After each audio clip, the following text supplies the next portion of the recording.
Hello everyone, exam वारी में आप सभी का स्वागत है। दोस्तों, एनसीईआरटी सामान्य विज्ञान के प्रैक्टिस सेट को आगे बढ़ाते हुए आज की इस वीडियो में हम क्लास 7 के प्रश्नों को चैप्टर वाइज कवर करेंगे। इसके पहले के वीडियो में हम क्लास 6 के प्रश्नों को कर चुके हैं। अगर आपने ये वीडियो नहीं देखी है तो प्लीज चैनल पर जाके देख सकते हैं। दोस्तों, क्लास 7 में आपका जो है टोटल 18 चैप्टर हैं। इसमें टोटल 18 चैप्टर हैं। तो आज की इस वीडियो में हम इसके 8 चैप्टर के प्रश्नों को कवर करेंगे। ठीक है दोस्तों, यह वीडियो सब्जेक्ट के अलावा जीके जीएस के लिए भी इम्पोर्टेंट है। और जीके जीएस में आपका साइंस के प्रश्न तो पूछे ही जाते हैं। पिछली बार पीआरटी में ध्यान रखिएगा, पीआरटी में जो है पिछली बार साइंस से 20 से 25 प्रश्न बने थे साइंस से, और 6 to 8 में आपका जीएस में बने थे आपका 8 से 10 प्रश्न बने थे। सब्जेक्ट के अलावा 8 से 10 प्रश्न बने थे आपका जो है जीएस में। ठीक है, और सब्जेक्ट में तो साइंस के प्रश्न बनते ही हैं। तो ये वीडियो सभी के लिए इंपॉर्टेंट है, चाहे आप पीआरटी की तैयारी कर रहे हो, चाहे 6 to 8, चाहे टीजीटी, चाहे पीएचडी, सभी के लिए इंपॉर्टेंट है। ठीक है, तो आप लोग वीडियो को लास्ट तक ध्यान से जरूर देखिएगा। चलिए शुरू करते हैं। पहला चैप्टर है इसमें, जिसका नाम है पादपों में पोषण। इसे प्रश्न देखते हैं। निम्नलिखित कथनों में से कौन सा सत्य है? सत्य कथन पूछा है इसमें। जो जीव अपना भोजन स्वयं संश्लेषित करते हैं स्वपोषी कहलाते हैं। करेक्ट है, जो जीव अपना भोजन स्वयं बनाते हैं उन्हें क्या कहा जाता है? उन्हें स्वपोषी कहा जाता है। दूसरा है आपका, जो जीव अन्य पादपों द्वारा संश्लेषित भोजन ग्रहण करते हैं विषमपोषी कहलाते हैं। यह भी आपका सही है। तो इसका करेक्ट आंसर हो जाएगा ऑप्शन सी। 1 और 2 दोनों सही है। व्याख्या देख लेते हैं। व्याख्या ध्यान से सुनिएगा, इंपॉर्टेंट है। उपयुक्त दोनों कथन सही है। सभी सजीवों को भोजन की आवश्यकता होती है। पादप अपना भोजन स्वयं बनाते हैं। पादप जो है अपना भोजन स्वयं बनाते हैं, इसलिए इन्हें स्वपोषी भी कहा जाता है। इन्हें क्या कहा जाता है? स्वपोषी। जंतु एवं अधिकतर अन्य जीव पादपों द्वारा संश्लेषित भोजन ग्रहण करते हैं, इसलिए इन्हें क्या कहा जाता है? विषमपोषी कहा जाता है। ठीक है, इंपॉर्टेंट है, इसको ध्यान रखिएगा। अगला प्रश्न है, निम्नलिखित में से किसे पादप की खाद्य फैक्ट्रियां कहा जाता है? पादप की खाद्य फैक्ट्री किसे कहा जाता है? तो पत्ता को कहा जाता है। ऑप्शन ए इसका करेक्ट आंसर हो जाएगा, यानी केवल आपका पहला करेक्ट है। पादपों में खाद्य पदार्थों का संश्लेषण मुख्यतः पत्तियों द्वारा होता है, इसलिए पत्तियां पादप की खाद्य फैक्ट्रियां कही जाती हैं। ठीक है, मृदा में उपस्थित जल एवं खनिज जड़ द्वारा अवशोषित किए जाते हैं तथा वाहिकाओं के माध्यम से पत्तियों तक पहुंचाए जाते हैं।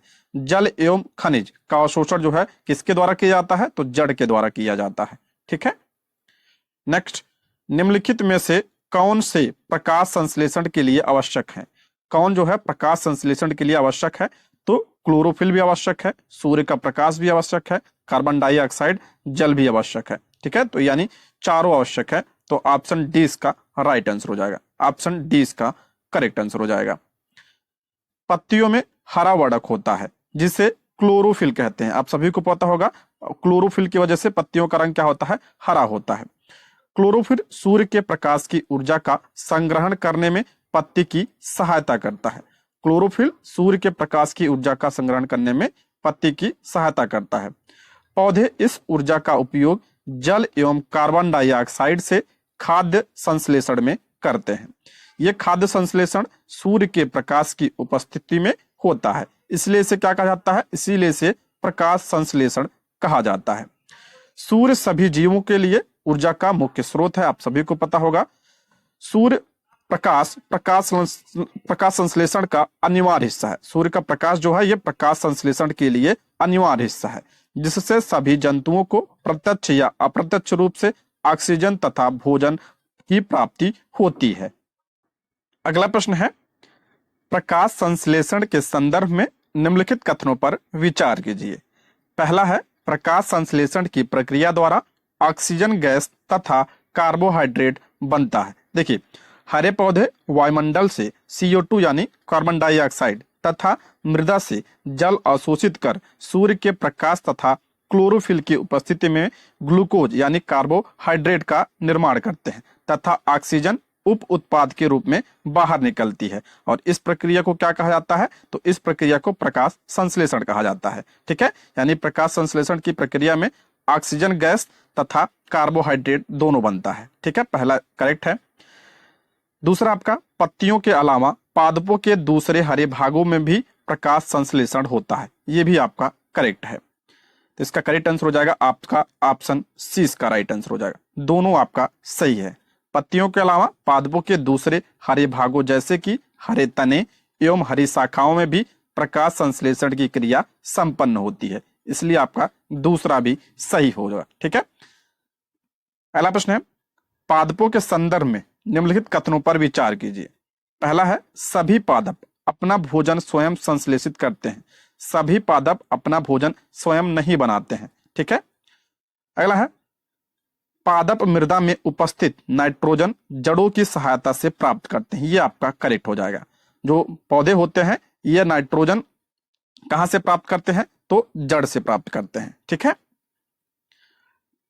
अगला है, देखते हैं इसमें, तो इसका करेक्ट आंसर हो जाएगा क्या? आपका ऑप्शन बी इसका राइट आंसर हो जाएगा। केवल आपका 2 इसका करेक्ट आंसर हो जाएगा। ठीक है।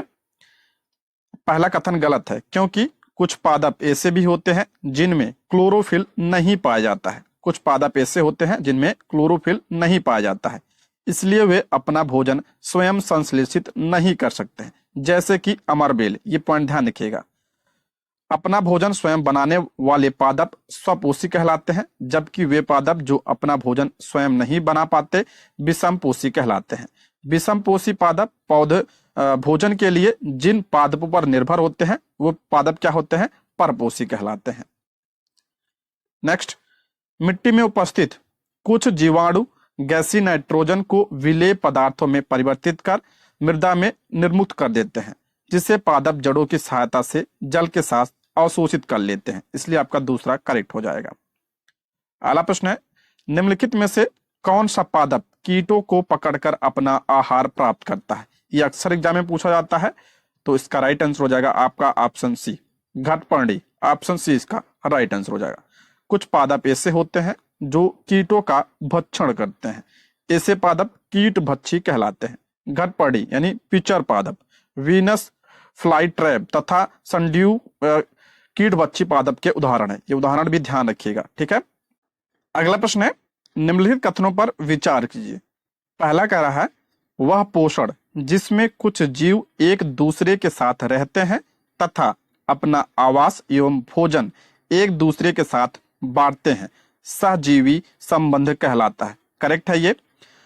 वह पोषण जिसमें जीव किसी मृत एवं विघटित जैविक पदार्थों से पोषण प्राप्त करते हैं मृत जीवी पोषण कहलाता है। ये भी आपका सही है, तो इसका करेक्ट आंसर हो जाएगा आपका ऑप्शन सी, इसका राइट आंसर हो जाएगा।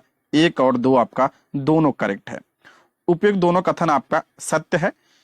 कुछ जीव एक दूसरे के साथ रहते हैं तथा अपना आवास एवं भोजन एक दूसरे के साथ बांटते हैं, इसे क्या कहा जाता है? सहजीवी संबंध कहा जाता है। किसी मृत एवं विघटित जैविक पदार्थ से पोषण प्राप्त करना मृत जीवी पोषण कहलाता है। किसी मृत एवं विघटित जैविक पदार्थ से पोषण प्राप्त करना मृत जीवी पोषण कहलाता है। यह ध्यान रखिएगा।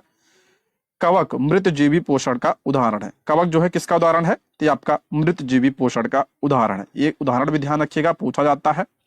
कवकों की पोषण प्रणाली भिन्न प्रकार की होती है। ये मृत अथवा विघटनकारी वस्तुओं की सतह पर कुछ पाचक रसों का स्राव करते हैं, जिससे ये विलयन में परिवर्तित हो जाते हैं। कवक इस विलयन का भोजन के रूप में अवशोषण करते हैं। कवक इसका उदाहरण है, ध्यान रखिएगा, मृतपोषी का। अगला, निम्नलिखित में से कौन से सहजीवी संबंध का उदाहरण है? देखिए सहजीवी, तो सहजीवी संबंध का क्या कौन सा है? तो इसका करेक्ट आंसर हो जाएगा आपका ऑप्शन सी, इसका राइट आंसर हो जाएगा 1 और 4, यानी शैवाल और कवक जिसे लाइकेन कहा जाता है, और चौथा आपका है पादप और जीवाणु। ये किसके उदाहरण है? तो ये आपका सहजीवी संबंध के उदाहरण है। सहजीवी के उदाहरण है, ऑप्शन सी इसका राइट आंसर हो जाएगा। देखिए शैवाल और कवक के बीच सहजीवी संबंध होता है, जिसे क्या कहा जाता है? लाइकेन कहा जाता है। ये पॉइंट ध्यान रखिएगा। लाइकेन क्या होता है? ये सहजीवी होता है। शैवाल में क्लोरोफिल उपस्थित होता है। शैवाल में क्या होता है? क्लोरोफिल होता है, जबकि कवक में क्लोरोफिल नहीं होता है। शैवाल में होता है क्लोरोफिल और कवक में नहीं होता है क्लोरोफिल। कवक शैवाल को रहने का स्थान एवं जल पोषक तत्व उपलब्ध कराता है तथा बदले में शैवाल प्रकाश संश्लेषण द्वारा संश्लेषित खाद्य कवक को देते हैं, इसलिए जो है इसे सहजीवी कहा जाता है। ये एक दूसरे की सहायता करते हैं।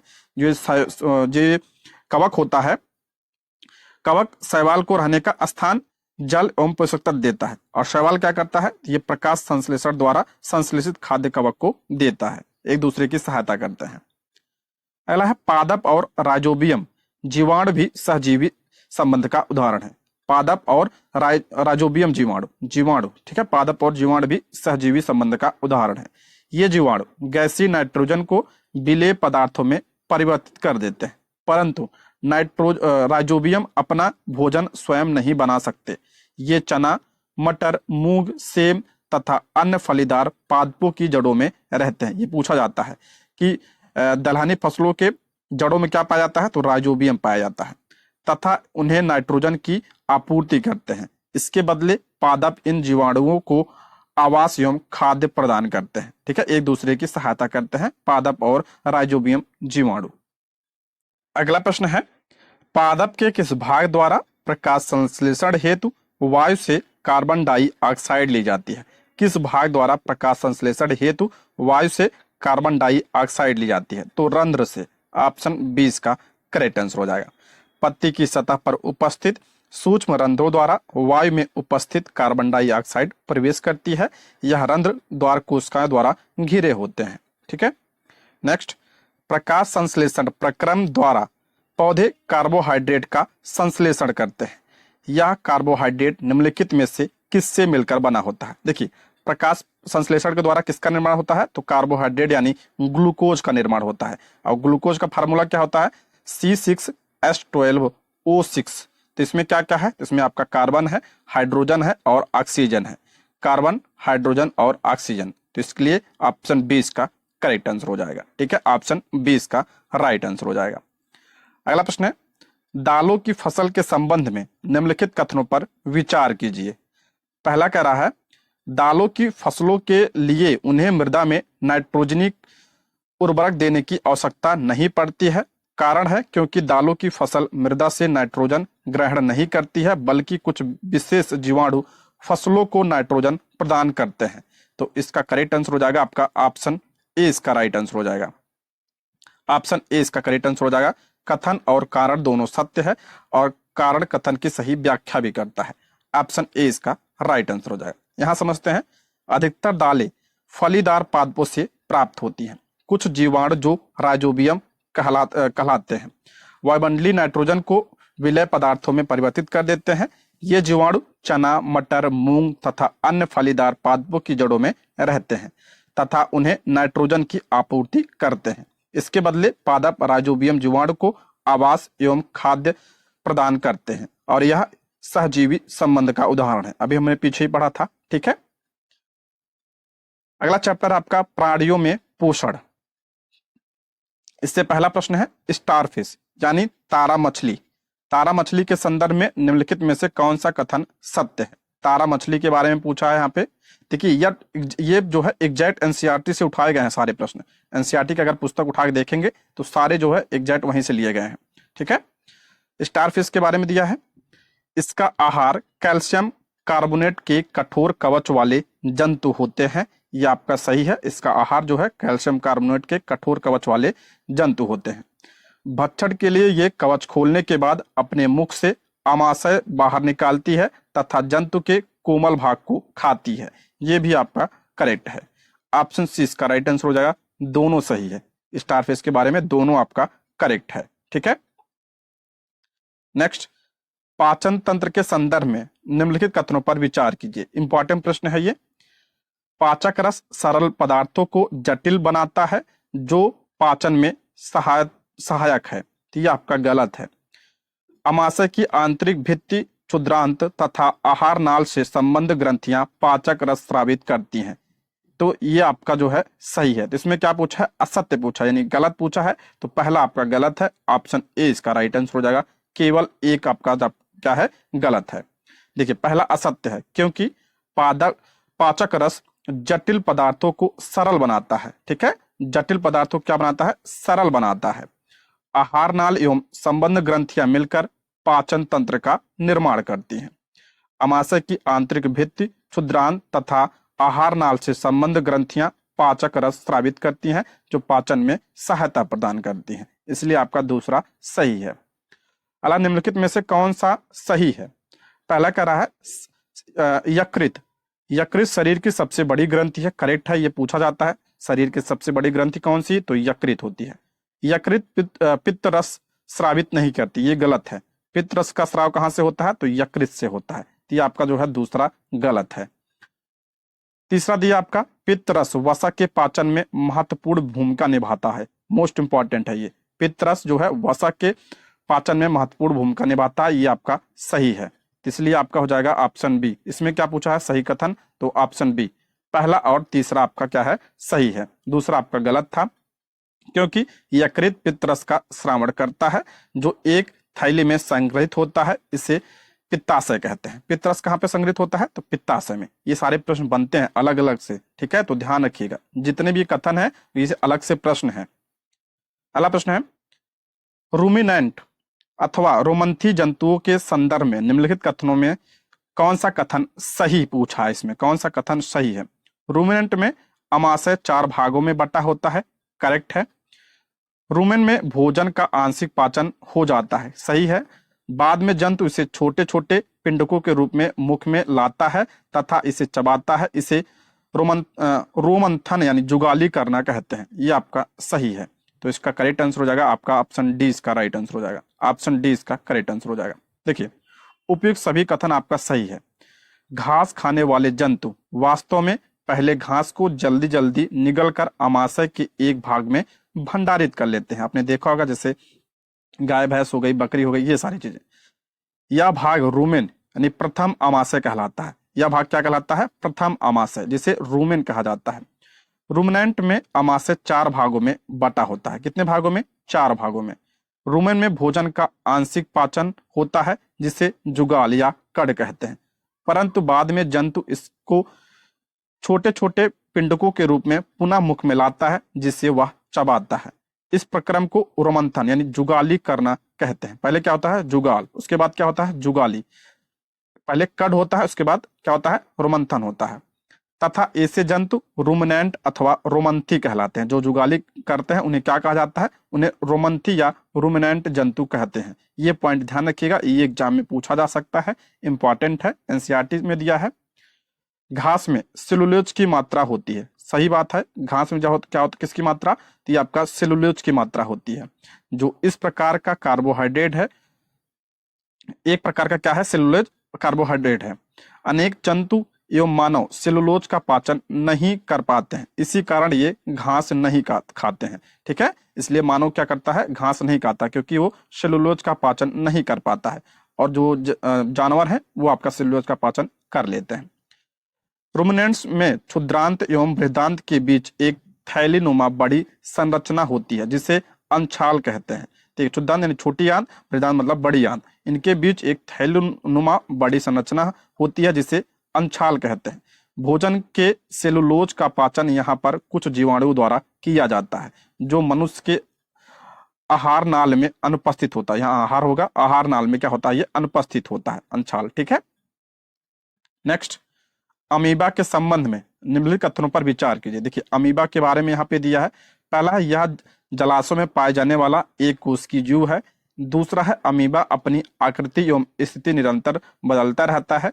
तीसरा है, अमीबा की कोशिका में एक कोशिका झिल्ली, एक गोल सघन केंद्रक एवं कोशिका द्रव में बुलबुले के समान अनेक घानियां होती हैं।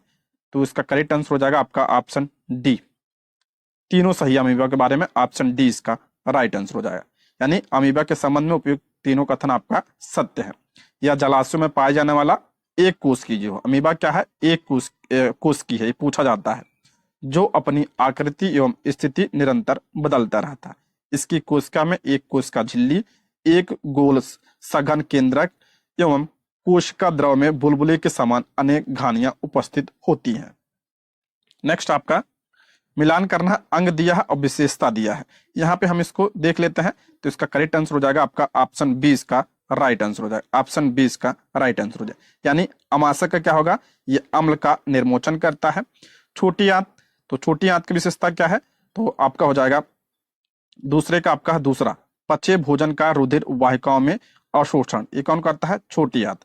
बड़ी आंत का कार्य क्या होता है? तो ये आपका जल का अवशोषण, ये पूछा जाता है, जल का अवशोषण कहाँ पे होता है? तो बड़ी आंत में होता है, ये मोस्ट इंपॉर्टेंट है। यकृत की बात करें तो यकृत शरीर की सबसे बड़ी ग्रंथि है, ये भी पूछा जाता है, इंपॉर्टेंट है। ये चारों जो है अलग से प्रश्न है, ठीक है। यकृत जो है शरीर की सबसे बड़ी ग्रंथि है, और बड़ी आंत में जल का अवशोषण होता है, छोटी आंत में पचे भोजन का रुधिर वाहिकाओं में अवशोषण होता है, और अमाशय क्या करता है? अम्ल का निर्मोचन करता है, ठीक है। सारे इंपॉर्टेंट है, इसको ध्यान रखिएगा। अमाशय का आंतरिक स्तर या सतह श्लेष्मल हाइड्रोक्लोरिक अम्ल तथा पाचक रस स्रावित करता है, ये ध्यान रखिएगा, पूछा जाता है। अमाशय का आंतरिक स्तर श्लेष्मल हाइड्रोक्लोरिक अम्ल तथा पाचक रस स्रावित करता है। श्लेष्मल अमाशय के आंतरिक स्तर को सुरक्षा प्रदान करता है। इस श्लेष्मल क्या होता है? म्यूकस जिसे कहते हैं, म्यूकस। ये क्या करता है? तो ये आपका जो है ये सुरक्षा प्रदान करता है, आंतरिक स्तर को सुरक्षा प्रदान करता है। अम्ल अनेक ऐसे जीवाणुओं को नष्ट करता है जो भोजन के साथ वहां तक पहुंच जाते हैं। ये अम्ल यानी हाइड्रोक्लोरिक अम्ल का कार्य क्या होता है? तो ये जो जीवाणु होते हैं उसको नष्ट करता है, जो भोजन के साथ जो हमारे पेट के अंदर चले जाते हैं। साथ ही यह माध्यम को अम्लीय बनाता है, जिससे पाचक रसों को क्रिया करने में सहायता मिलती है। ये प्रश्न बनता है, ठीक है। ये आपका किसका कार्य है? अम्ल का कार्य है, ये जो हाइड्रोक्लोरिक अम्ल है। पाचक रस, जठर रस प्रोटीन को सरल पदार्थों में विघटित कर देते हैं, इसे क्या कहा जाता है? इसे पाचक रस कहा जाता है, हाइड्रोक्लोरिक अम्ल को। और यह प्रोटीन को सरल पदार्थों में विघटित कर देता है, मोस्ट इंपॉर्टेंट है, जिससे पाचन में सहायता मिलती है। पचा हुआ भोजन अशोषित होकर क्षुद्रांत की भित्ति में स्थित रुधिर वाहिकाओं में चला जाता है। इस प्रक्रम को क्या कहते हैं? अशोषण कहते हैं। क्षुद्रांत मतलब आपका छोटी आंत। जल एवं कुछ लवण बड़ी आंत में अवशोषित होती है, ये तो बहुत इंपॉर्टेंट है। यकृत शरीर की सबसे बड़ी ग्रंथि है, यह पित्तरस का स्राव करती है। पित्तरस वसा के पाचन में महत्वपूर्ण भूमिका निभाता है। देखिए इसमें 3 प्रश्न बनता है। यकृत जो है सबसे बड़ी ग्रंथि है, और पित्तरस का स्राव कौन करता है? यकृत करता है। और पित्तरस क्या कार्य क्या होता है? तो ये वसा के पाचन में सहायता प्रदान करता है। ये पॉइंट ध्यान रखिएगा, तीनों इंपॉर्टेंट है, ठीक है। अगला, कथनों पर विचार कीजिए। कार्बोहाइड्रेट, प्रोटीन एवं वसा महत्वपूर्ण खाद्य संगठक हैं। दूसरा है, इनका पाचन जंतुओं के शरीर में इसी रूप में होता है। तो ये आपका पूछा कौन सा सही है? तो आपका पहला सही है, ऑप्शन ए इसका राइट आंसर हो जाएगा। कार्बोहाइड्रेट, प्रोटीन, वसा, विटामिन आदि हमारे भोजन के क्या है? महत्वपूर्ण संगठक है, परंतु इनका पाचन हमारे शरीर में एक रूप में, इस रूप में ना होकर इनके छोटे छोटे अवयव के रूप में होता है। जैसे कार्बोहाइड्रेट का पाचन ग्लूकोज के रूप में, वसा का पाचन पाचन ग्लिसरॉल के रूप में, प्रोटीन का पाचन एमिनो अम्ल के रूप में होता है। ये पॉइंट ध्यान रखिएगा, वसा का पाचन ग्लिसरॉल के रूप में, और जो है प्रोटीन का पाचन किसके रूप में? अमीनो अम्ल के रूप में। और कार्बोहाइड्रेट का पाचन जो है किसके रूप में? तो ग्लूकोज के रूप में होता है। ये पॉइंट ध्यान रखिएगा, ये पूछा जाता है एग्जाम में, ठीक है। ये जितने भी कथन दिए हैं ना, वो सारे अलग से प्रश्न है, तो आप लोग कथन देख के जो है परेशान मत होइएगा। पाचन क्रिया के संदर्भ में निम्नलिखित कथनों पर विचार कीजिए। पाचन क्रिया के बारे में पूछ रहा है। पहला कह रहा है, कार्बोहाइड्रेट सरल शर्करा जैसे कि ग्लूकोज में परिवर्तित हो जाता है। अभी हमने पढ़ा कार्बोहाइड्रेट जो है ये ग्लूकोज में परिवर्तित हो जाता है, ये आपका करेक्ट है। वसा अम्ल एवं ग्लिसरॉल में परिवर्तित हो जाता है, ये भी अभी जस्ट पढ़ा, सही है। प्रोटीन अमीनो अम्ल में परिवर्तित हो जाता है, ये भी आपका सही है। तो ऑप्शन डी इसका करेक्ट आंसर हो जाएगा। सभी आपका करेक्ट है, ऑप्शन डी इसका राइट आंसर हो जाएगा, ठीक है। इसको हम पढ़ चुके हैं। यहाँ पे थोड़ा देख लेते हैं। देखिए, अग्नाशय से अग्नाशिक रस निकलता है जो कार्बोहाइड्रेट एवं प्रोटीन पर क्रिया करता है तथा इनको सरल रूप में परिवर्तित कर देता है। आंशिक रूप से बचा भोजन छोटी आंत के निचले भाग में पहुंचता है। यहाँ आंतररस पाचन क्रिया को पूर्ण करता है। इस प्रक्रिया में कार्बोहाइड्रेट सरल शर्करा जैसे ग्लूकोज में, वसा अम्ल तथा ग्लिसरॉल में तथा प्रोटीन अमीनो अम्ल में परिवर्तित हो जाता है। अब हम पढ़ चुके हैं इसके बारे में, ठीक है। अगला चैप्टर आपका रेशों से वस्त्र तक। देखते हैं, निम्नलिखित कथनों पर विचार कीजिए। पहला है, जंतुओं से प्राप्त किए जाने वाले रेशे जांतव रेशे कहलाए। करेक्ट है, जंतुओं से प्राप्त रेशे क्या कहलाए? जांतव रेशे कहलाए, ठीक है। रेशम के के रेशे रेशम कीट के कोष से प्राप्त होते हैं, ये भी आपका सही है। भेड़, बकरी तथा याक ऊन देने वाले जंतु हैं, ये भी आपका करेक्ट है। तो ऑप्शन डी इसका राइट आंसर हो जाएगा। जब प्रश्न बन जाएगा कि जंतुओं से प्राप्त किए जाने वाले रेशे को क्या कहा जाता है, उसे जांतव रेशे कहते हैं। ठीक है, उपयुक्त सभी कथन आपका सही है। जंतुओं से प्राप्त किए जाने वाले रेशे जांतव रेशे कहलाए। इनमें से रेशम के फाइबर रेशे रेशम कीट के कोकून से प्राप्त होता है, ये पूछा जाता है। कहां से प्राप्त होता है? कोकून से प्राप्त होता है। तथा ऊन के रेशे भेड़, बकरी तथा याक के बालों से प्राप्त होता है। ये प्रश्न बन चुका है, ध्यान रखिएगा। दोस्तों, यदि आप हमारे चैनल पर नए हैं तो प्लीज चैनल को सब्सक्राइब करें, और अगर आपको वीडियो पसंद आती है तो लाइक, शेयर और कमेंट भी करें। ठीक है, आप लोग कमेंट करते हैं, इससे हमें मोटिवेशन मिलता है, जिससे हम आप लोगों के लिए वीडियो को ला पाते हैं। ठीक है, आगे बढ़ते हैं। अगला प्रश्न है, निम्नलिखित में से कौन सा सही है? बहुत इंपॉर्टेंट प्रश्न है ये।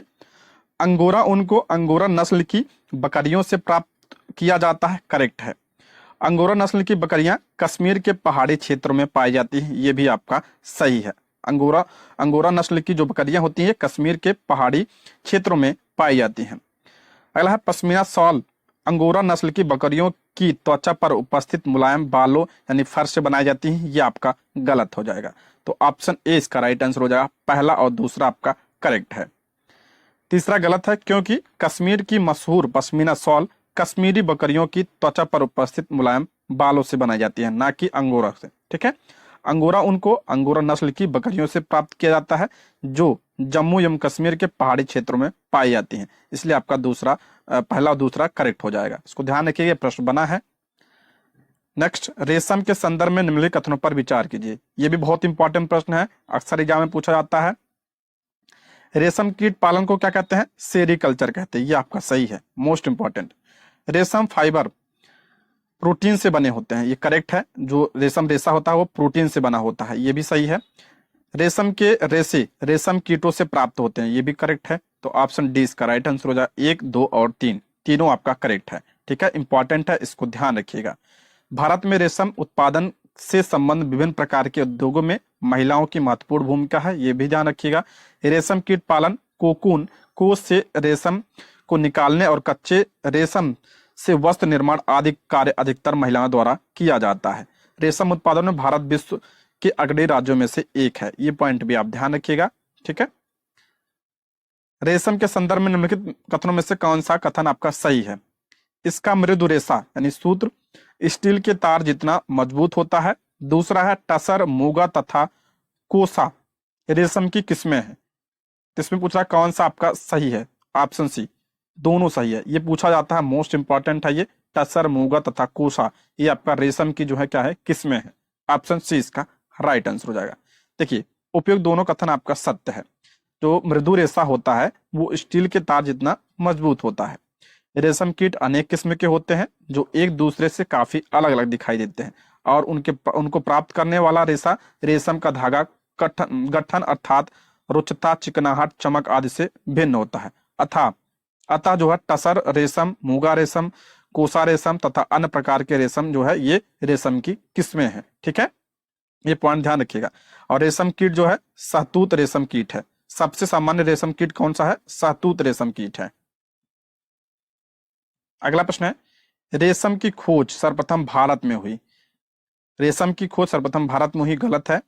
दूसरा आपका, प्राचीन काल में जिस मार्ग से रेशम का व्यापार विभिन्न देशों में होता था उस मार्ग को आज सिल्क रूट के नाम से जाना जाता है। बहुत इंपॉर्टेंट है, ये पूछा गया है। तो ऑप्शन बी इसका राइट आंसर हो जाएगा। केवल आपका दूसरा सही है, ऑप्शन 2 इसका करेक्ट आंसर हो जाएगा। रेशम की खोज कहाँ पे हुई थी? तो चीन में हुई थी, ये पॉइंट ध्यान रखिएगा। रेशम उद्योग को प्रारंभ में चीन ने गुप्त रखा था, बाद में यात्रियों और व्यापारियों ने रेशम को अन्य देशों में प्रचलित किया। जिस मार्ग से उन्होंने यात्रा की उसे सिल्क रूट कहा जाता है, ये पॉइंट ध्यान रखिएगा। ये प्रश्न बना है। अगला चैप्टर आपका उष्मा, मोस्ट इंपॉर्टेंट चैप्टर। निम्नलिखित में से कौन सा तापमान का मात्रक नहीं है? तापमान का मात्रक कौन सा नहीं है? तो पास्कल जो है ये तापमान का मात्रक नहीं है। बाकी सेल्सियस, फारेनहाइट और केल्विन किसका मात्रक है? तो ये तापमान का मात्रक है। पास्कल किसका मात्रक है? तो ये आपका दाब का एसआई मात्रक है। पास्कल किसका मात्रक है? दाब का एसआई मात्रक है। और ताप का एसआई मात्रक क्या होता है? केल्विन होता है। ये पॉइंट भी आप ध्यान रखिएगा। अगला है, निम्नलिखित कथनों पर विचार कीजिए। पहला है, उष्मा सदैव गर्म वस्तु से अपेक्षाकृत ठंडी वस्तु की ओर प्रवाहित होती है। दूसरा है द्रव और गैसों में उष्मा उष्मा संवहन द्वारा स्थानांतरित होती है। सही है, द्रव और गैसों में उष्मा का संवहन, उष्मा जो है संवहन द्वारा स्थानांतरित होती है। वह प्रक्रम जिसमें उष्मा किसी वस्तु के गर्म सिरे से ठंडे सिरे की ओर स्थानांतरित होती है, वो क्या कहलाती है? चालन कहलाती है। ये भी आपका करेक्ट है और पहला भी सही है, तो ऑप्शन डी इसका राइट आंसर हो जाएगा। इसको समझते हैं, बहुत इंपॉर्टेंट है ये। देखिए, एक वस्तु से दूसरी वस्तु में उष्मा 3 प्रक्रमों द्वारा स्थानांतरित होती है। पहला कौन सा आपका? उष्मा का स्थानांतरण देखिए 3 प्रकार का होता है। पहला आपका चालन, संवहन तथा विकिरण। ये एग्जाम में पूछा जाता है। ठोस में प्रायः उष्मा चालन एवं द्रव और गैसों में उष्मा जो है संवहन द्वारा स्थानांतरित होती है। ठोस में किसके द्वारा उष्मा का स्थानांतरण होता है? तो चालन के द्वारा। और द्रव और गैस में किसके द्वारा? संवहन के द्वारा। विकिरण द्वारा उष्मा के स्थानांतरण के लिए किसी माध्यम की आवश्यकता नहीं होती है। वह प्रक्रम जिसमें उष्मा किसी वस्तु से गर्म सिरे से ठंडे सिरे की ओर स्थानांतरित होती है क्या कहलाता है? चालन कहलाता है। ठीक है, सारे पॉइंट ध्यान रखिएगा। अब विकिरण के लिए जो है माध्यम की आवश्यकता नहीं होती है, ये पॉइंट भी आप ध्यान रखिएगा। अगला प्रश्न है, मिलान करना है। सूची 1 को सूची 2 से सम्मिलित कीजिए तथा नीचे दिए गए कूट की सहायता से सही उत्तर का चयन करें। इसमें आपका हो जाएगा, पहला करेक्ट हो जाएगा, ऑप्शन ए इसका राइट आंसर हो जाएगा। यानी थल समीर के बहने का समय, तो थल समीर के बहने का समय क्या है आपका? रात। समुद्र समीर के बहने का समय, तो ये आपका हो जाएगा दिन। गहरे रंग के कपड़े पहनने का समय क्या होता है? गहरे रंग के कपड़े, तो ये आपका हम कब पहनते हैं? तो ये आपका हो जाएगा दूसरा हो जाएगा, शीत ऋतु में। और हल्के रंग के कपड़े कब पहनते हैं? तो ये गर्मी में पहनते हैं। ठीक है, ऑप्शन ए इसका राइट आंसर हो जाएगा। देखिए, दिन के समय स्थल जल की अपेक्षा शीघ्र गर्म होता है। दिन के समय क्या होता है? जो जमीन होती है वो जल की अपेक्षा शीघ्र गर्म यानी जल्दी गर्म होती है। स्थल के ऊपर की वायु गर्म होकर ऊपर उठती है। इसका स्थान लेने के लिए समुद्र की ओर से ठंडी वायु स्थल की ओर बहती है। चक्र को पूरा करने के लिए स्थल की ओर से गर्म वायु समुद्र की ओर चलने लगती है। समुद्र की ओर से आने वाली इस ठंडी वायु को समुद्र समीर कहते हैं। ये ध्यान रखिएगा, पूछा गया प्रश्न है ये। समुद्र समीर की ठंडी वायु का लाभ लेने के लिए तटीय क्षेत्रों के भवनों की खिड़कियां समुद्र की ओर बनाई जाती हैं। आपने देखा होगा। रात्रि में यह प्रक्रम ठीक विपरीत हो जाता है। समुद्र का जल स्थल की अपेक्षा धीमी गति से ठंडा होता है। समुद्र का जल होता है वो स्थल की अपेक्षा धीमी गति से ठंडा होता है, इसलिए स्थल की ओर से ठंडी वायु समुद्र की ओर चलती है और ये क्या कहलाती है? थल समीर कहलाती है। थल समीर जो है ये आपका रात में चलती है। गहरे रंग के पृष्ठ अपेक्षाकृत अधिक उष्मा अवशोषित करते हैं, इसलिए सर्दियों में गहरे रंग के वस्त्र पहनना सुखद लगता है। हल्के रंग के कपड़े उसमें विकिरण के अधिकांश भाग को क्या करते हैं? परावर्तित कर देते हैं, इसलिए हम गर्मियों में क्या करते हैं? हल्के कपड़े पहनते हैं। आपने देखा होगा। ठीक है, हम सफेद कपड़े ज्यादा पहनते हैं। तो सारे इंपॉर्टेंट इसमें ध्यान रखिएगा। अगला प्रश्न है, निम्नलिखित कथनों पर विचार कीजिए। डॉक्टरी थर्मामीटर का मापन स्केल 35 डिग्री से 42 डिग्री तक होता है, करेक्ट है। डॉक्टरी थर्मामीटर में पारा का प्रयोग किया जाता है, ये भी आपका करेक्ट है। ऑप्शन सी इसका राइट आंसर हो जाएगा। ठीक है, दोनों ही आपका सही है। डॉक्टरी थर्मामीटर को केवल मानव शरीर का तापमान मापने के लिए डिजाइन किया जाता है। मानव शरीर का तापमान सामान्यतः 35 डिग्री से कम तथा 37 डिग्री से अधिक नहीं होता है। यही कारण है कि थर्मामीटर का परिसर 35 डिग्री से 42 डिग्री तक होता है। थर्मामीटर में पारे का प्रयोग किया जाता है। पारा क्या है? एक विषाक्त पदार्थ है और यदि तापमापी टूट जाती है तो इसका निपटान अत्यधिक क्या होता है? कठिन होता है। आजकल अंकित तापमापी जिसे डिजिटल थर्मामीटर कहते हैं उसका प्रयोग होने लगा है, जिसमें आपका पारे का प्रयोग नहीं होता है। इसमें ध्यान रखिएगा। अच्छा, सामान्य मनुष्य का तापमान कितना होता है? तो 37 डिग्री सेल्सियस होता है, ये भी आप ध्यान रखिएगा। अगला प्रश्न है, गहरे रंग की वस्तुएं हल्के रंग की वस्तुओं की अपेक्षा ऊष्मीय विकिरणों को कम अवशोषित करती हैं। गहरे रंग की वस्तुएं हल्के रंग की वस्तुओं की अपेक्षा ऊष्मीय विकिरण को कम अवशोषित करती हैं। ये गलत लिखा, उल्टा लिखा है। दूसरा आपका ऊनी वस्त्र सर्दियों में हमें गर्म रखते हैं। इसका कारण यह है कि उन उष्मारोधी तथा इसके रेशों के बीच वायु फंसी यानी ट्रैप रहती है, करेक्ट है। ये आपका दूसरा सही है। यानी इसका करेक्ट आंसर हो जाएगा ऑप्शन बी, केवल आपका दूसरा सही है। ठीक है, ऑप्शन बी इसका राइट आंसर हो जाएगा। गहरे रंग की वस्तुएं हल्के रंग की वस्तुओं की अपेक्षा ऊष्मीय विकिरण को ज्यादा अवशोषित करती हैं, इसलिए कथन क्या है आपका गलत है। ठीक है, गहरा जो है ज्यादा अवशोषित करता है और हल्की जो वस्तुएं होती है वो परावर्तित कर देती हैं। उन्हीं वस्त्र में हमें गर्म इसलिए रखते हैं क्योंकि ये उष्मारोधी होते हैं तथा इसके रेशों के बीच वायु फंसी रहती है, इसलिए आपका दूसरा करेक्ट हो जाएगा। अगला है, यदि किसी निश्चित ताप के लोहे के गोलों को उसी ताप के जल में डुबोया जाएगा। करा यदि किसी निश्चित ताप के लोहे के गोले को उसी ताप के जल में डुबोया जाएगा तो क्या होगा। लोहे के उष्मा का अच्छा चालक होने की वजह से लोहे का गोला और गर्म हो जाएगा। दूसरा आपका लोहे का गोला ठंडा तथा जल का ताप अधिक हो जाएगा। तीसरा आपका लोहे के गोले तथा जल के ताप में कोई परिवर्तन नहीं होगा। यही आपका करेक्ट होगा, लोहे के गोले तथा जल के ताप में कोई परिवर्तन नहीं होगा। अब ये आपका तीसरा सही है, गोले तथा जल दोनों का तापमान कम हो जाएगा, ये गलत है। तो ऑप्शन सी इसका राइट आंसर हो जाएगा, केवल आपका तीसरा करेक्ट है, ऑप्शन सी। देखिए उष्मा क्या होता है, उष्मा सदैव गर्म वस्तु से ठंडी वस्तु की ओर प्रवाहित होती है। ये पूछा जाता है उष्मा जो है किसकी ओर प्रवाहित होती है, तो गर्म वस्तु से ठंडी वस्तु की ओर प्रवाहित होती है।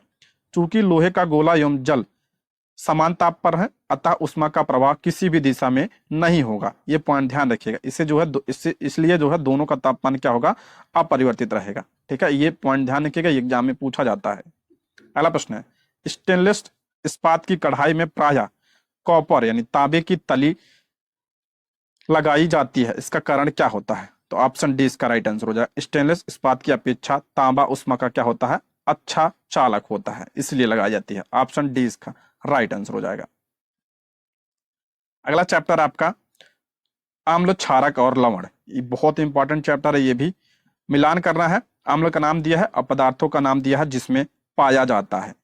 तो यहाँ पे हम देख लेते हैं, डायरेक्ट इसका करेक्ट आंसर हो जाएगा ऑप्शन ए। यहीं पे हम देख लेते हैं अम्ल का नाम, एसिटिक अम्ल। एसिटिक अम्ल किसमें पाया जाता है, सिरके में पाया जाता है। फॉर्मिक अम्ल किसमें पाया जाता है, चींटी में पाया जाता है। साइट्रिक अम्ल नींबू कुल के सिट्रस फल, नींबू में पाया जाता है। साइट्रिक अम्ल जैसे संतरा नींबू आदि में क्या पाया जाता है, साइट्रिक अम्ल पाया जाता है। लैक्टिक अम्ल बहुत इंपॉर्टेंट है, दही में पाया जाता है, इससे प्रश्न बना है आपकी बार। ऑक्जेलिक अम्ल ये पालक में पाया जाता है। और एस्कॉर्बिक अम्ल किसमें पाया जाता है, तो ये आपका आंवला में पाया जाता है, विटामिन सी। एस्कॉर्बिक अम्ल जो है विटामिन सी का स्रोत होता है और ये जो है किसमें पाया जाता है, आंवला सिट्रस फल में पाया जाता है एस्कॉर्बिक अम्ल। ठीक है, ये पॉइंट ध्यान रखिएगा, सारे इंपॉर्टेंट है। और टार्टरिक अम्ल किसमें पाया जाता है, तो टार्टरिक अम्ल आपका इमली अंगूर कच्चे आम में पाया जाता है, टार्टरिक अम्ल, ये भी आप ध्यान रखिएगा। उपयुक्त सभी अम्ल जो है प्राकृतिक अम्ल के उदाहरण है। ठीक है, देखिए और दिया दूसरा, क्षारक का नाम पदार्थ का नाम जिसमें पाया जाता है, ये आपका क्षार की बात, अब हम अम्ल की बात पढ़े, हम क्षार देख लेते हैं। सोडियम कार्बोनेट, तो ये खाने का सोडा होता है। कैल्शियम हाइड्रोक्साइड चूने का पानी होता है, कैल्शियम हाइड्रोक्साइड, ये सब ध्यान रखिएगा, रासायनिक नाम है। अमोनियम हाइड्रोक्साइड खिड़की के कांच आदि साफ करने के लिए उपयोग में लाया जाने वाला क्या है, ये मार्जक है, अमोनियम हाइड्रोक्साइड। सोडियम हाइड्रोक्साइड किसमें होता है, ये साबुन में होता है। सोडियम हाइड्रोक्साइड और पोटेशियम हाइड्रोक्साइड साबुन में। और मैग्नीशियम हाइड्रोक्साइड दूधिया मैग्नीशियम यानी मिल्क ऑफ मैग्नीशियम में होता है, मैग्नीशियम हाइड्रोक्साइड, दूधिया मैग्नीशियम। ये सारे इंपॉर्टेंट है, ये प्रश्न बने हैं तो उसको ध्यान रखिएगा। अगला प्रश्न है, केमिस्ट्री से संबंधित है सारे प्रश्न। निम्नलिखित कथनों पर विचार कीजिए। उदासीन विलयन लाल तथा नीले लिटमस पेपर का रंग परिवर्तित कर देता है। उदासीन विलयन लाल अथवा नीले लिटमस पेपर का रंग परिवर्तित नहीं करता है, नहीं करता, ये आपका करेक्ट हो जाएगा। हल्दी लिटमस गुड़हल की पंखुड़ियां आदि प्राकृतिक रूप से पाए जाने वाले सूचक हैं, ये आपके प्रश्न बना है हल्दी से रिलेटेड, ध्यान रखिएगा, सही है। जब वर्षा जल में अम्ल की मात्रा अधिक होती है तो अम्ल वर्षा कहलाती है, ये भी आपका करेक्ट है। तो ऑप्शन क्या हो जाएगा, डी। 1 2 3 तीनों सही है। देखिए यहाँ पे समझते हैं, बहुत इंपॉर्टेंट है, ध्यान से सुनिएगा। उपयुक्त सभी कथन आपका सही है। ऐसे पदार्थ जो ना तो अम्लीय होते हैं और ना ही क्षारीय होते हैं, उसे क्या कहा जाता है, उसे उदासीन विलयन कहते हैं। इंपॉर्टेंट है ये लाल अथवा नीले लिटमस पेपर का रंग परिवर्तित नहीं करते हैं। कोई पदार्थ अम्लीय अथवा क्षारीय, इसका परीक्षण करने के लिए विशेष प्रकार के पदार्थों का उपयोग किया जाता है। ये पदार्थ क्या कहलाते हैं? सूचक पदार्थ कहलाते हैं। जैसे हल्दी, लिटमस, गुड़हल की पंखुड़ियां इत्यादि जो है प्राकृतिक रूप से पाए जाने वाले सूचक हैं। ठीक है, इन सबसे पता लगाया जाता है कि कौन सा अम्ल है, कौन सा क्षार है। जब वर्षा जल में अम्ल की मात्रा अधिक होती है तो उससे अम्ल वर्षा कहते हैं। वर्षा जल के अम्लीय होने का कारण प्रदूषक के रूप में निर्मुक्त कार्बन डाइऑक्साइड, सल्फर डाइऑक्साइड और नाइट्रोजन ऑक्साइड जैसे गैसें होती हैं। ये सब जो है अम्लीय वर्षा के कारक हैं, जो वर्षा जल में घुलकर क्रमशः कार्बनिक अम्ल, सल्फ्यूरिक अम्ल और नाइट्रिक अम्ल बनाते हैं। ये पॉइंट ध्यान रखिएगा। अम्लीय वर्षा में आपका क्या पाया जाता है? सल्फ्यूरिक अम्ल और नाइट्रिक अम्ल पाया जाता है। बहुत ही इंपॉर्टेंट है, अक्सर एग्जाम में यह पूछा जाता है। अगला प्रश्न है आपका, रासायनिक उर्वरकों के अत्यधिक प्रयोग से मृदा पर पड़ने वाले प्रभावों और उसके उपचार के संदर्भ में निम्नलिखित कथनों पर विचार करना है। पहला है आपका, रासायनिक उर्वरकों का अधिक प्रयोग मृदा को अम्लीय बना देता है। मृदा को अम्लीय बना देता है, ये आपका करेक्ट है। ज्यादा अगर रासायनिक उर्वरक प्रयोग करेंगे तो मृदा क्या हो जाएगी? अम्लीय हो जाएगी, ये आपका करेक्ट है। अत्यधिक अम्लीय मृदा को उदासीन करने के लिए उसमें जैव पदार्थ मिलाए जाते हैं, तो ये आपका क्या हो जाएगा? गलत हो जाएगा। ऑप्शन ए इसका करेक्ट आंसर हो जाएगा, आपका पहला आपका सही है। ठीक है, रासायनिक उर्वरकों का अत्यधिक उपयोग मृदा को अम्लीय बना देता है, इसलिए पहला सही है। यदि मृदा अत्यधिक अम्लीय अथवा क्षारीय हो तो पादपों की वृद्धि के लिए अच्छी नहीं होती है। अत्यधिक अम्लीय मृदा के उपचार के लिए बिना बुझा हुआ चूना यानी कैल्शियम ऑक्साइड अथवा बुझा हुआ चूना कैल्शियम हाइड्रोक्साइड उपयोग में लाया जाता है, जबकि जैव पदार्थों का उपयोग मृदा की क्षारीयता को कम करने के लिए किया जाता है। देखिए, अगर हम बात करें अम्लीय मृदा में, अम्लीय मृदा के उपचार के लिए किसका प्रयोग किया जाता है? तो बुझा हुआ चूना यानी कैल्शियम हाइड्रोक्साइड और कैल्शियम ऑक्साइड का प्रयोग किया जाता है अम्लीय मृदा के उपचार के लिए। और क्षारीय मृदा के उपचार के लिए किसका प्रयोग किया जाता है? तो जैव पदार्थों का उपयोग किया जाता है। ठीक है, जैसे जैव पदार्थ मृदा में अम्ल निर्मुक्त करते हैं जो उसकी क्षारीय प्रकृति को उदासीन कर देता है, इसलिए आपका दूसरा गलत हो जाएगा। ठीक है, जैव यहाँ पे अम्लीय दिया था, ये किसके लिए प्रयोग होता है? तो जैव पदार्थ ये क्षारीय के लिए प्रयोग होता है, क्षारीय मृदा के लिए। अगला प्रश्न है, दैनिक जीवन में उदासीनीकरण के उदाहरण के संदर्भ में निम्नलिखित पर विचार कीजिए। पहला कह रहा आपका, कारखानों के अपशिष्ट यानी कचरे में अम्लीय पदार्थ मिश्रित होते हैं। इनको जलाशयों में विसर्जित करने से पहले क्षारीय पदार्थ मिलाकर उदासीन किया जाता है। करेक्ट है। अमाशय में अम्ल की मात्रा बढ़ने पर मैग्नीशियम हाइड्रोक्साइड इसे उदासीन करने में सहायक होता है, यह भी आपका सही है। तीसरा आपका, चींटी के डंक के प्रभाव को नमी युक्त खाने का सोडा यानी सोडियम हाइड्रोजन कार्बोनेट अथवा कैलामाइन विलयन की सहायता से उदासीन किया जा सकता है, ये भी आपका करेक्ट है। उपयुक्त आपका जो है तीनों कथन सत्य हैं। ये उदासीनीकरण के उदाहरण है। ये प्रश्न पूछा जाता है, अलग अलग से ये पूछे जाते हैं सारे प्रश्न। उपयुक्त आपका सभी कथन सत्य है। कारखानों के कचरों में अम्लीय पदार्थ मिश्रित होते हैं। ऐसे पदार्थ को सीधे ही जलाशयों में विसर्जित किया जाए तो मछली व अन्य जलीय जीवों को अम्ल नष्ट कर सकते हैं, इसलिए उसे उदासीन किया जाता है। ये पॉइंट ध्यान रखिएगा, क्षार मिलाकर क्या किया जाता है? उदासीन किया जाता है।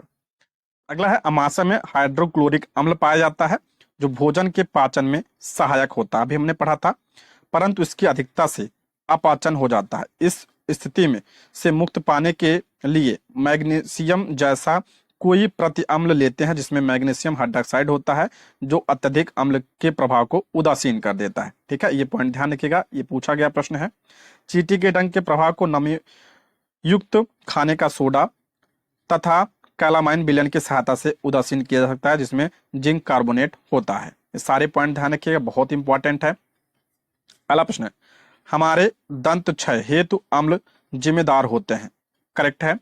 दांतों के मध्य फंसे खाद्य पदार्थ अम्ल निर्मोचित करने में सहायक होते हैं, ये भी आपका करेक्ट है। ऑप्शन सी इसका राइट आंसर हो जाएगा। 1 और 2 आपका दोनों करेक्ट है। देखिए, सामान्यतः हमारे मुख में जीवाणु पाए जाते हैं परंतु उनमें कोई हानि नहीं होती है, फिर भी खाने के पश्चात यदि हम दांत एवं मुख साफ न करें तो मुख में अनेक हानिकारक जीवाणु वास करके वृद्धि करने लगते हैं। ये जीवाणु दांतों के बीच फंसे भोजन की शर्करा का विघटन कर अम्ल निर्मोचित करते हैं। यह अम्ल धीरे धीरे दांतों को क्षति पहुंचाते हैं, ये ध्यान रखिएगा। चॉकलेट, ठंडे पेय तथा चीनी मुक्त मिठाइयां व अन्य पदार्थ भी दंत क्षय हेतु उत्तरदायी होते हैं। दांतों की अम्लता को दूर करने हेतु टूथपेस्ट में नमक यानी क्षार कब प्रयोग किया जाता है, इसलिए कहा जाता है कि आपके टूथपेस्ट में नमक है तो वो क्या होता है, क्षार होता है। ठीक है, ये पॉइंट ध्यान रखिएगा। अगला प्रश्न है, अगला चैप्टर आपका भौतिक एवं रासायनिक परिवर्तन। भौतिक एवं रासायनिक परिवर्तन देखते हैं। भौतिक और रासायनिक परिवर्तनों में के संदर्भ में निम्नलिखित कथनों में कौन सा कथन सही पूछा है इसमें। ठीक है, सही कथन चूज करना है इसमें। पहला करा, सभी भौतिक परिवर्तन अनुत्क्रमणीय जबकि रासायनिक परिवर्तन उत्क्रमणीय होते हैं। ये आपका गलत है, उल्टा दिया है। रासायनिक परिवर्तन में एक या एक से अधिक नए पदार्थ बनते हैं, ये करेक्ट है। ये प्रश्न बनते हैं रासायनिक और भौतिक परिवर्तन से, तो ऑप्शन बी केवल आपका दूसरा सही है। ऑप्शन बी इसका राइट आंसर हो जाएगा। यहाँ पे हम समझते हैं, ऐसा परिवर्तन जिनका विपरीत दिशा में परिवर्तन संभव हो वो क्या कहलाते हैं, उत्क्रमणीय परिवर्तन कहलाते हैं। भौतिक परिवर्तन सामान्यतः क्या होते हैं, ये उत्क्रमणीय परिवर्तन होते हैं। ठीक है, ये पॉइंट ध्यान रखिएगा। भौतिक परिवर्तन में कोई नया पदार्थ नहीं बनता है, बस उसकी अवस्था बदल जाती है। भौतिक परिवर्तन में क्या होता है, नया पदार्थ नहीं बनता है और इसकी अवस्था में परिवर्तन होता है, अर्थात इसको पूर्व अवस्था में पुनः लाया जा सकता है। जैसे पानी का बर्फ बनना, ये किसका उदाहरण है, भौतिक परिवर्तन का। उदाहरण ज्यादा दिया जाता है, ये उदाहरण देके पूछ लिया जाएगा कि कौन सा भौतिक परिवर्तन है, कौन सा रासायनिक परिवर्तन है। तो पानी का बर्फ बनना क्या है, भौतिक परिवर्तन है, क्योंकि बर्फ को पुनः पिघलाकर हम पानी बना सकते हैं। ठीक है, इसलिए भौतिक परिवर्तन। रासायनिक परिवर्तन क्या होता है, ये अनुत्क्रमणीय होता है, यानी इसका विपरीत दिशा में परिवर्तन संभव नहीं है। सभी नए पदार्थ रासायनिक परिवर्तन के परिणाम स्वरूप बनते हैं। कोई नया पदार्थ बनता है तो किसकी वजह से, तो रासायनिक परिवर्तन की वजह से बनता है। रासायनिक परिवर्तन में एक से अधिक नए पदार्थ बनते हैं।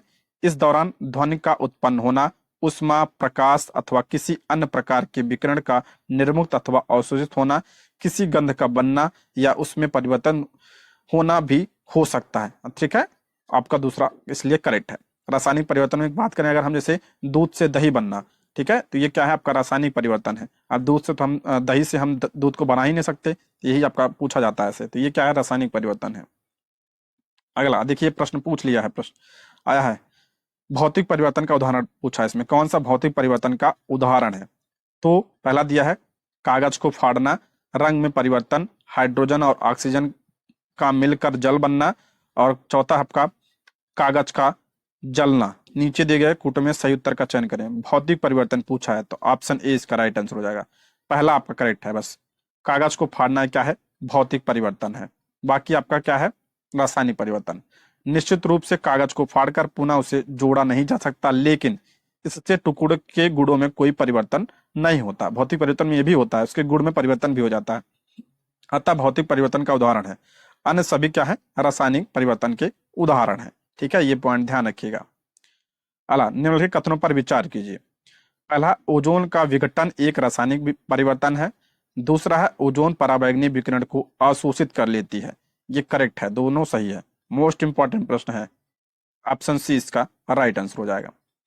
हमारे वायुमंडल में ओजोन की एक परत पाई जाती है, यह हमें सूर्य के प्रकाश में उपस्थित हानिकारक पराबैंगनी विकिरण से बचाती है। ओजोन पराबैंगनी विकिरण को अवशोषित कर लेती है और ऑक्सीजन के परिणित हो जाती है। यदि ओजोन द्वारा पराबैंगनी विकिरण अवशोषित नहीं होती है तो वह पृथ्वी की सतह पर पहुंचकर जो है हमें हानि पहुंचाती है। ओजोन का उपयोग जल को रोगाणु रहित करने में भी किया जाता है, ये पॉइंट ध्यान रखिएगा। ओजोन का उपयोग जो है जल में रोगाणु रहित करने के लिए भी किया जाता है, जल को। ठीक है, ये भी पॉइंट आप ध्यान रखिएगा, इंपॉर्टेंट प्रश्न है। अच्छा, ओजोन परत किसमें पाया जाता है, तो समताप मंडल में पाई जाती है। ठीक है, अगला प्रश्न है, लोहे में जंग लगना एक रासायनिक परिवर्तन है। ये चैप्टर तो बहुत इंपॉर्टेंट है, ये अक्सर एग्जाम पूछा जाता है। तो लोहे में जंग लगना रासायनिक परिवर्तन के उदाहरण करेक्ट है। लवण जल जंग लगने की दर को बढ़ा देता है, ये भी आपका करेक्ट है। नमकीन जल जो है ये जंग लगने की दर को बढ़ा देता है।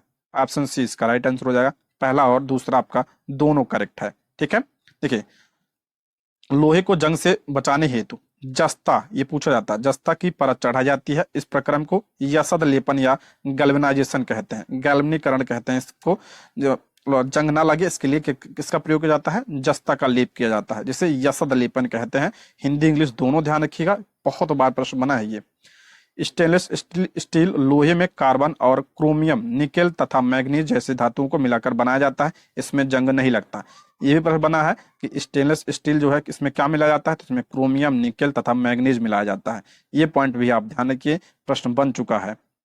अगला प्रश्न है, रसोई गैस के सिलेंडर में गैस द्रव के रूप में रहती है, सिलेंडर से बाहर आते ही यह गैस में परिवर्तित हो जाती है। ये परिवर्तन ए दिया है। परिवर्तन दूसरा दिया है परिवर्तन बी, फिर यही गैस बर्नर पर जलती है। निम्नलिखित कथन इस परिवर्तनों से संबंधित है, सही कथन का चयन करें। देखिए, रसोई गैस के सिलेंडर में गैस द्रव के रूप में रहती है और ये जैसे बाहर आती है गैस में बदल जाती है। तो ये क्या है आपका, ये भौतिक परिवर्तन है। क्या है, भौतिक परिवर्तन है। और फिर वही गैस बर्नर पर जलती है, ये क्या है आपका, रासायनिक परिवर्तन है। तो ऑप्शन बी इसका राइट आंसर हो जाएगा। प्रक्रम बी एक क्या है, रासायनिक परिवर्तन है।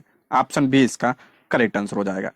अगला चैप्टर है मौसम, जलवायु तथा जलवायु के अनुरूप जंतुओं द्वारा अनुकूलन। इससे पहला प्रश्न देखते हैं, मौसम और जलवायु के संदर्भ में निम्नलिखित कथनों पर विचार कीजिए।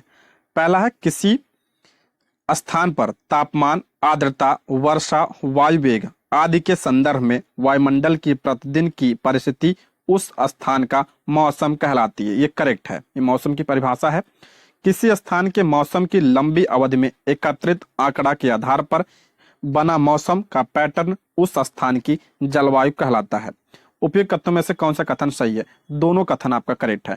ठीक है, जलवायु जो है ये लंबी अवधि का होता है और जो मौसम होता है ये अल्प अवधि का होता है। ये ध्यान रखिएगा, यही दोनों में अंतर होता है। तो ऑप्शन सी इसका करेक्ट आंसर हो जाएगा। दोनों आपका करेक्ट है। ठीक है, किसी स्थान पर मौसम दिन प्रतिदिन और सप्ताह दर सप्ताह परिवर्तित होता रहता है और तापमान, आर्द्रता, वर्षा मौसम की क्या है, घटक है।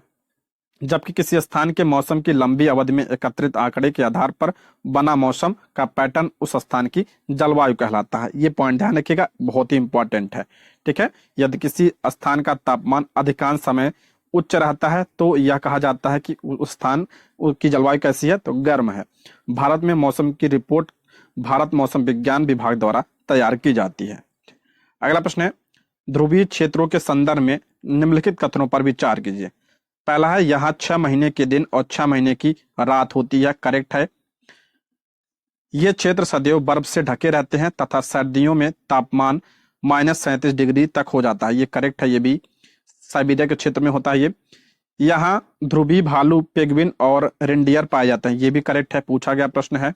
अनेक प्रकार के पक्षी सर्दियों के आते ही यहाँ से अपेक्षाकृत गर्म स्थान पर प्रवास के लिए चले जाते हैं। ये भी आपका करेक्ट है। जैसे भारत में साइबेरिया पक्षी आते हैं, तो ऑप्शन डी इसका राइट आंसर हो जाएगा। 1 2 3 4 ऑप्शन डी सभी आपका करेक्ट है। ठीक है दोस्तों, यदि आपको वीडियो पसंद आ रही हो तो लाइक जरूर कर दीजिएगा एक बार। ठीक है, और कोई सुझाव हो तो कमेंट बॉक्स में भी बताइएगा। और इसी तरह हम सारी क्लास के और सारे सब्जेक्ट के प्रश्नों को करेंगे, तो चैनल को सब्सक्राइब जरूर कर लीजिएगा आप लोग। ठीक है, आगे बढ़ते हैं। उष्णकटिबंधीय क्षेत्र के संदर्भ में निम्नलिखित में से कौन से कथन सत्य है? उष्णकटिबंधीय क्षेत्र के बारे में दिया है। इन क्षेत्रों की जलवायु सामान्यतः गर्म होती है। करेक्ट है। उष्णकटिबंधीय क्षेत्र की जलवायु क्या होती है? गर्म होती है। इस क्षेत्र में प्रचुर मात्रा में वर्षा होती है। ये भी करेक्ट है। उष्णकटिबंधीय वर्षा वन भारत के पश्चिमी घाट और असम में पाए जाते हैं। ये भी सही है। लायन टेल्ड लंगूर, दाढ़ी वाला ऐप पश्चिमी घाट के वर्षा वनों में पाया जाता है। ये भी आपका करेक्ट है। तो आपका चारों सही है। ऑप्शन डी इसका राइट आंसर हो जाएगा। इस तरह के प्रश्न आपकी ज्योग्राफी में बने थे, तो ध्यान रखिएगा। ठीक है, प्रश्न है, निम्नलिखित कथनों पर विचार कीजिए। पहला, भूमध्य रेखा के आसपास के क्षेत्र को सूर्य की अधिकतम ऊष्मा मिलती है। करेक्ट है, क्योंकि सूर्य का प्रकाश सीधे पड़ता है। दूसरा, भूमध्य रेखा के दोनों ओर 0 डिग्री से 30 डिग्री अक्षांश की पट्टी के क्षेत्र से वायु भूमध्य रेखा की ओर गतिशील करती है। यह भी आपका सही है। 30 डिग्री से 60 डिग्री अक्षांश के क्षेत्र के असमान रूप से गर्म होने के कारण पवन का प्रवाह 60 डिग्री अक्षांश से 30 डिग्री अक्षांश की ओर होता है। नहीं, 60 डिग्री अक्षांश से नहीं होता है, तो 30 डिग्री अक्षांश से 60 डिग्री अक्षांश की ओर होता है। उल्टा दिया है ये। ठीक है, तो ये आपका तीसरा गलत हो जाएगा। देखिए, ये इसको समझते हैं, बहुत इंपॉर्टेंट है। ये ज्योग्राफी का प्रश्न है। ऑप्शन ए इसका राइट आंसर हो जाएगा। ठीक है, भूमध्य रेखा पर सूर्य की किरणें सीधी पड़ती हैं, इसलिए भूमध्य रेखा के आसपास क्षेत्र जो है अत्यधिक गर्म होते हैं। 0 डिग्री से 30 डिग्री अक्षांश की पट्टी के क्षेत्र से वायु भूमध्य रेखा की ओर गतिशील होती है। क्या होता है यहाँ पे, मान लीजिए आपका क्या है, भूमध्य रेखा है। भूमध्य रेखा यानी 0 डिग्री है, तो यहाँ पे क्या होता है, यहाँ पे सूर्य के प्रकाश डायरेक्ट पड़ता है, इसलिए यहाँ पे क्या होता है, लो प्रेशर होता है। लो प्रेशर होता है। और यहाँ पे ऊपर क्या होता है, तो यहाँ पे आपका होता है हाई प्रेशर होता है। 30 डिग्री यहाँ पे है, ये आपका क्या होता है, हाई प्रेशर होता है। तो अब पवन कैसे चलती है, तो पवन हाई प्रेशर से लो प्रेशर की ओर चलती है, इसलिए जो है पवन की दिशा 30 डिग्री से आपका क्या होता है, भूमध्य रेखा की ओर होता है। ये पॉइंट ध्यान रखिएगा। यहाँ पे क्या होता है, हाई प्रेशर होता है, यहाँ पे लो प्रेशर होता है, इसलिए पवन इस साइड चलती है। और जैसे हम ऊपर जाएंगे तो यहाँ पे आपका निम्न प्रेशर हो जाता है, तो इधर आपका हाई प्रेशर से निम्न, तब पवन की दिशा इस साइड हो जाती है, यानी 30 डिग्री से 60 डिग्री अक्षांश की ओर हो जाती है, जैसे भी हम ऊपर जाएंगे। ठीक है, इधर हाई प्रेशर, यहाँ ऊपर निम्न प्रेशर होता है, तो यहाँ पे क्या हो जाए, पवन की दिशा इस साइड हो जाती है, 60 डिग्री की ओर पवन की दिशा हो जाएगी। इसलिए तीसरा कथन में भी यही कहा गया था। ठीक है, पवन प्रवाह के संदर्भ में निम्नलिखित कथनों में से कौन सा कथन सत्य है। पवन प्रवाह के बारे में दिया है पवन के, तो पहला करा, शीतकाल में पवन के प्रवाह की दिशा स्थल से समुद्र की ओर होती है। करेक्ट है, शीतकाल में क्या होता है, पवन की प्रवाह की दिशा स्थल से समुद्र की ओर होती है, ये सही है। ग्रीष्म काल में पवन समुद्र से स्थल की ओर बहती है, ये भी आपका सही है। तीसरा, समुद्र से आने वाली पवन अपने साथ जलवाष्प लाती है जिससे वर्षा होती है, ये भी आपका करेक्ट है। ऑप्शन डी इसका राइट आंसर हो जाएगा। ये सब प्रश्न जो है पूछे जाते हैं, तो ध्यान रखिएगा। देखिए, गर्मियों में स्थलीय क्षेत्र अधिक तेजी से गर्म होता है, जैसे हमने पीछे पढ़ा था कि जो स्थलीय क्षेत्र होता है जल की अपेक्षा जल्दी गर्म होता है, और अधिकांश समय स्थल का ताप समुद्री जल की अपेक्षा क्या होता है, अधिक रहता है। स्थल के ऊपर की ओर की वायु गर्म होकर ऊपर उठ जाती है, इससे पवन समुद्र से स्थल की ओर बहती है। शीतकाल में पवन के प्रवाह की दिशा विपरीत हो जाती है, समुद्र से आने वाली पवन अपने साथ जलवाष्प लाती है जिससे क्या होती है, वर्षा होती है। अगला प्रश्न है, तड़ित झंझावात और चक्रवात के संदर्भ में निम्नलिखित कथनों पर विचार कीजिए। ये इंपॉर्टेंट प्रश्न है। पहला कहा, वायुमंडल के ऊंचे स्तरों पर पानी की नीचे गिरती बूंदें और ऊपर उठती वायु परस्पर उच्च वेग से गति करती है, जिससे तड़ित झंझावात का निर्माण होता है। दूसरा है, चक्रवात का केंद्र एक शांत क्षेत्र होता है, तो ये आपका दोनों आपका करेक्ट हो जाएगा। ऑप्शन सी इसका राइट आंसर हो जाएगा। देखिए, तड़ित झंझावात भारत जैसे गर्म आर्द्र उष्णकटिबंधीय क्षेत्रों में अक्सर विकसित होते हैं। ये ज्योग्राफी में अक्सर पूछा जाता है, इसको ध्यान से सुनिएगा। तापमान में वृद्धि होने के कारण ऊपर की ओर उठती हुई पवन प्रबल हो जाती है।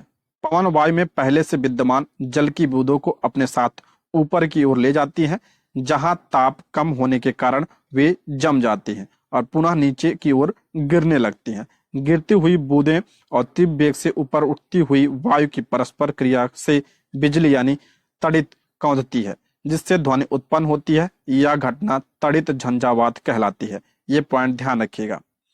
किसी चक्रवात का केंद्र क्या होता है, ये शांत क्षेत्र होता है, ये ध्यान रखिए, अक्सर एग्जाम पूछा जाता है।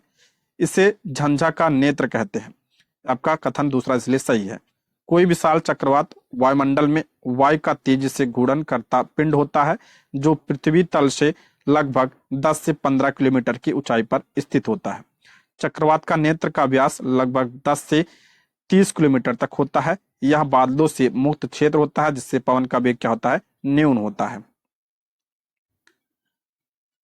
अगला प्रश्न है, चक्रवात के संदर्भ में निम्नलिखित कथनों में से कौन सा कथन है। चक्रवात के बारे में दिया है, भारत का पश्चिमी तट चक्रवातों की प्रबलता और आवृत्ति दोनों ही संदर्भ में पूर्वी तट की अपेक्षा अधिक संवेदनशील है। गलत है, ये उल्टा दिया है। दूसरा, आपका अमेरिकी महाद्वीप में चक्रवात को हरिकेन और फिलीपींस में तथा जापान में टाइफून, ये अक्सर एग्जाम में पूछा जाता है, ये करेक्ट है। ऑप्शन बी इसका राइट आंसर हो जाएगा। अमेरिका महाद्वीप में हरिकेन और फिलीपींस में और जापान में टाइफून कहा जाता है। ये एग्जाम में प्रश्न बनता है, तो ध्यान रखिएगा। देखिए, भारत की संपूर्ण तटरेखा विशेष रूप से पूर्वी तटरेखा चक्रवातों के लिए अधिक संवेदनशील है, इसलिए देखना होगा आपने कि उड़ीसा वगैरह में ज्यादा क्या आते हैं, चक्रवात आते हैं। परंतु भारत का पश्चिमी तट चक्रवात की प्रबलता और आवृत्ति दोनों ही संदर्भ में अपेक्षाकृत कम संवेदनशील है, इसलिए आपका दूसरा कथन, पहला कथन गलत हो जाएगा। निम्नलिखित कथनों पर विचार कीजिए। पहला करा, पवन के वेग में वृद्धि वायुदाब में वृद्धि करता है। पवन के वेग में वृद्धि वायुदाब में वृद्धि करता है। दूसरा है, पवन सदैव अधिक वायुदाब वाले क्षेत्र से कम वायुदाब वाले क्षेत्र की ओर गति करता है। मैंने बताया था कि पवन जो है हाई प्रेशर से लो प्रेशर की ओर चलती है, तो ऑप्शन बी इसका करेक्ट आंसर हो जाएगा। दूसरा सही है। प्रथम वाक्य गलत है, क्योंकि देखिए, प्रथम वाक्य गलत है जबकि दूसरा वाक्य सही है। पवन का वेग बढ़ने से वास्तव में क्या होता है, कम होता है। उसमें दिया था बढ़ता है। पवन का वेग अगर बढ़ता है तो वायुदाब क्या होता है, कम होता है। पवन सदैव अधिक वायुदाब क्षेत्र से क्या होता है, कम वायुदाब की क्षेत्र की ओर चलता है। अगला प्रश्न है, चक्रवात के दुष्प्रभाव को कम करने में निम्नलिखित में से कौन सी व्यवस्थाएं सहायक हो सकती हैं? चक्रवात के दो जो दुष्प्रभाव होते हैं उसको कम करने के लिए कौन सी व्यवस्था पूछ रहा है। पहला कह रहा है चक्रवात पूर्वानुमान और चेतावनी सेवा होनी चाहिए, करेक्ट है, पहले ही बता दिया जाना चाहिए। चक्रवात संभावित क्षेत्रों में चक्रवात आश्रयों का निर्माण और लोगों को तेजी से सुरक्षित स्थानों पर पहुंचाने के लिए प्रशासनिक व्यवस्था होनी चाहिए, ये भी सही है। तीसरा आपका जनता द्वारा मौसम विभाग की चेतावनी को गंभीरता से लेना, आपातकालीन सेवाएं जैसे पुलिस, अग्निशमन दल, चिकित्सा केंद्रों का टेलीफोन नंबर साथ रखना, ये भी जरूरी है, सही है। पेयजल का संग्रहण, पड़ोसियों, मित्रों तथा बचाव दल के साथ यथासंभव सहयोग करना, ये भी आपका करेक्ट है, ऐसा होना चाहिए। तो इसका राइट आंसर हो जाएगा ऑप्शन डी। ऑप्शन डी इसका करेक्ट आंसर है। ऐसा करने से जो है चक्रवात के जो है थोड़ा दुष्प्रभाव कम होंगे। ठीक है दोस्तों, आज की वीडियो में हम 8 चैप्टर के प्रश्नों को करेंगे। इसके आगे के चैप्टर के प्रश्नों को हम अगली वीडियो में करेंगे। वीडियो कैसी लगी कमेंट बॉक्स में जरूर बताइएगा। ठीक है, ये रहे आज के प्रश्न। Thank you for watching.